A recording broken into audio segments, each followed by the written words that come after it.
நல்ல விஷயங்களை நாம் பார்த்து கொண்டிருக்கின்றோம். எங்க ஐயப்பன்மார்களுக்கு நான் பேசுறது கொஞ்சம் அதிக பிரசங்கித்தனமா கொண்டிருக்கலாம். தயவு செய்து அதை பொருட்படுத்தாமல் என்னை உங்கள் வீட்டில் ஒருவராக நினைத்து நீங்க அட்வைஸா எடுத்துக்கோங்க, எப்படி வேணா எடுத்துக்கோங்க. ஆனால் சொல்ல வேண்டியது நம்முடைய கடமை என்ற வகையிலே இந்த சங்கரா தொலைக்காட்சி இந்த அற்புதமான ஒரு நிகழ்ச்சியை ஏற்பாடு செய்திருக்கிறார்கள். இருமுடியை பத்தி நான் சொன்னேன். இதுல ஒரு பல விஷயங்கள், முரண்பாடான விஷயங்கள் இருக்கின்றன. அதையும் நம்ம சொல்லிதான் ஆகணும்.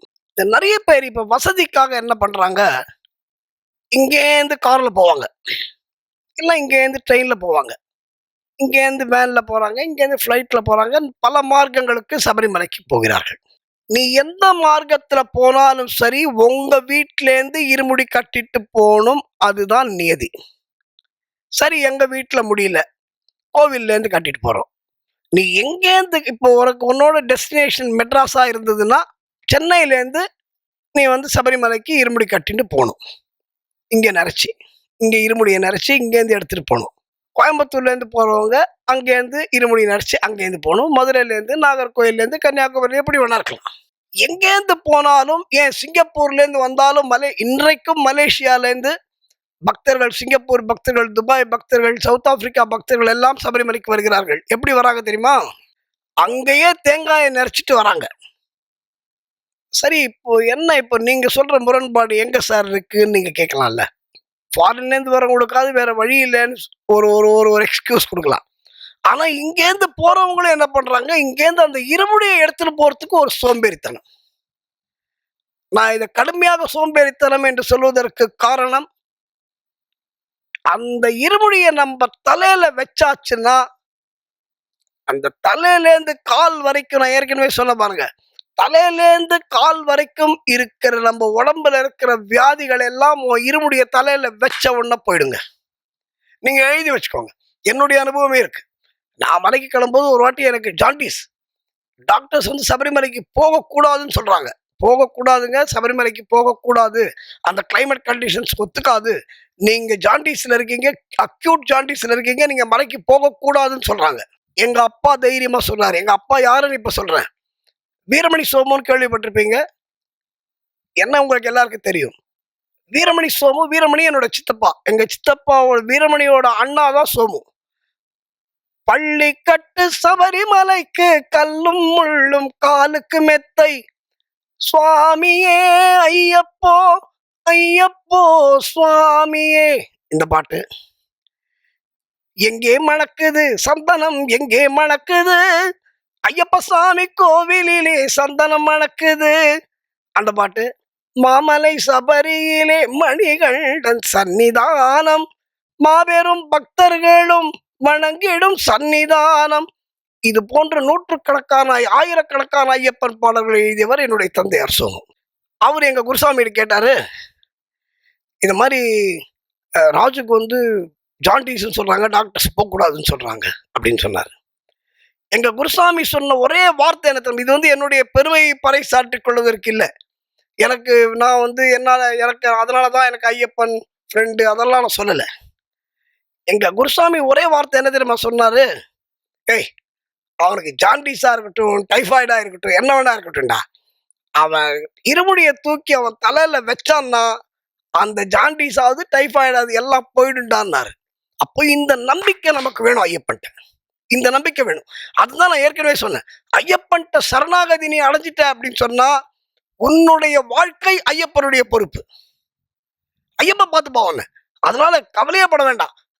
சாதாரணமா மாலை போட்டாலே யாருக்கும் நோய்கள் வராது, கண்டிப்பா வராது. ஏன்னா சர்வரோக நிவாரணதன் மந்திரமூர்த்தியே சரணமையப்பா அப்படின்னு ஐயப்பனுக்கு ஒரு சரணமே இருக்கு. அன்னதான பிரபுன்னு ஒரு சரணமே இருக்கு இல்லையா? அப்போ மாலை போட்டாச்சுன்னா எந்த வியாதியும் வராது. ஏதோ நம்ம ஒரு டோலோ போடுறோமோ ஏதோ போட்டுக்கலாம். ஆனால் சபரிமலைக்கு போய் திரும்பி வரும் வரை உன் உடல் நலத்திற்கு எந்த கேடும் வராது, எந்த ஆபத்தும் வராது, தைரியமா கட்டிடுறான்னு குருசாமி. அதனாலதான் சொல்றேன், இருமுடிய தலையில வச்சா அவன் வியாதி போயிடும். அப்படிப்பட்ட இருமுடியை நீ உன் வீட்டிலேருந்து எடுத்துன்னு போகணும். அதுதான் விசேஷம். நீ எங்கேருந்து கிளம்புறியோ அந்த டெஸ்டினேஷன்ல இருந்து இருமுடி எடுத்துன்னு போகணும். சில பேர் வசதிக்காக இங்க இருந்து யாருப்பா இருமுடியை தூக்கின்னு போறது, அங்க பம்பையில கட்டுறாங்கப்பா, அங்க கட்டிக்கலாம்பா. தயவு செய்து அந்த எண்ணம் இருந்தால் இன்னைக்கு இந்த நிகழ்ச்சியை கேட்பவர்கள் உங்க நண்பர்கள்ட்ட சொல்லுங்க, இந்த நினைப்பை நீங்கள் மாற்றிக்கொண்டுதான் ஆக வேண்டும். பம்பை வரைக்கும் போயிட்டு பம்பையிலேருந்து இருமுடி கட்டுறது அவ்வளவு உசிதமான காரியம் அல்ல என்பதை நான் தெரிவித்துக் கொள்கிறேன். இல்ல சாமி, பம்பையில மேல் சாந்தி தான் கட்டுறாங்க, இருமுடி இருக்கலாம். ஆனால் எனக்கு தெரிந்தவரை பம்பையிலே வருகின்ற நெய், சபரிமலையில அபிஷேகம் பண்ணிட்டு வர நெய் நீங்க பார்த்தாலே தெரியும். அந்த நெய்ய இப்ப ஐயப்பனுக்கு அபிஷேகம் பண்ண நெய்யே திருப்பி வருது. அப்ப நீங்க ரீசர்க்குலேட் பண்ற மாதிரி திருப்பி திருப்பி ரீசைக்கிளிங் மாதிரி இதே நெய், அபிஷேகம் பண்ண நெய்ய திருப்பி அதே ஐயப்பனுக்கு பண்றதுல என்ன பிரயோஜனம் இருக்கும்? முடிவை உங்களுக்கு விடுகிறேன், நீங்கள் முடிவெடுத்துக் கொள்ளுங்கள். இந்த பம்பையில நிறைய பேர் சபரிமலைக்கு போயிட்டு, ஏன்னா பம்பை வரும்போதே நான் அந்த விஷயத்த சொல்லிடுறேன். பம்பை என்பது மிக புனிதமான நதி. கங்கைக்கு என்ன சக்தி உண்டோ அது பம்பைக்கு உண்டு. கங்கை நதி போல் புண்ணிய நதியாம் பம்பையில் நீராடி சங்கரன் மகனை கும்பிடுவார், மனசஞ்சலமின்றி ஏறிடுவார். அவ்வளோ சக்திங்க. பம்பைக்கு என்ன பவர் தெரியுமா? ராமர் வந்த இடம், ராமர் ஸ்நானம் பண்ண நதி, ஆஞ்சநேயர் நின்ற இடம் அந்த பம்பை. அது ரொம்ப புனிதமான நதி. தயவு செய்து அதுல குளிக்கும் பொழுது இந்த பிளாஸ்டிக் போடுறது, அங்க போய் பம்பையில தான் பல் தேய்ப்பான். இங்க வெளியில இடம்லாம் இருக்கு, அங்க பல் தேய்க்காம பம்பையில பல் தேய்ப்பான். பம்பையில சோப் போடுவான், பம்பையில ஷாம்பு போடுவான். தயவு செய்து இனிமேலாவது, இது வரைக்கும் பண்ணதாவே இருக்கட்டும், நான் இது வரைக்கும் பண்ணதாவே இருக்கட்டும், நானும் பண்ணியிருக்கேன்.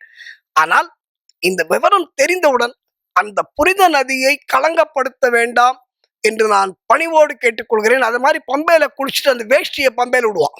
ரொம்ப புண்ணியம் சார்.